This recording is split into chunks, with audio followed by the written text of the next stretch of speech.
হরে কৃষ্ণ, জয় Harichand. Guys দেখুন, পিস্টনের ring লাগানো হচ্ছে। এই পিস্টনের রিং যদি ঠিকমতো না লাগানো হয় তাহলে আপনাদের গাড়ির মোবিল খাওয়া বন্ধ হবে না এবং গাড়ির টানও ঠিকমতো উঠবে না।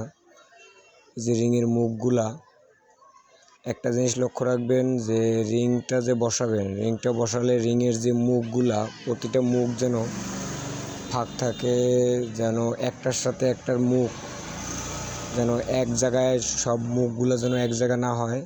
এবং ওই জায়গায় গ্রুপ দেওয়া আছে, গ্রুপের সাথে মিলিয়ে দিবেন। এক একটা গ্রুপের সাথে এক একটা রিংয়ের মুখ দিবেন এবং বিশেষ করে লক্ষ্য রাখবেন ফ্ল্যাগের দিকে যেন রিংয়ের মুখটা না থাকে, তাহলে দেখা যায় একটু ডিস্টার্ব করতে চায় গাড়ি। রিংগুলো বসাইলে পিস্টনের যে রিংটা বসালে একুরেটভাবে বসাবেন, তাহলে আপনাদের গাড়ির পিস্টনে অনেক দিন বয়স পাবে। আর বিশেষ করে লেদের যে সিলিন্ডার যে বোরিংটা যদি ফিনিশিংটা ভালো হয় আর যদি মিস্ত্রি ঠিকভাবে গাঁথে তাহলে অনেক দিন বয়স পায়। ধন্যবাদ, সবাই ভালো থাকবেন।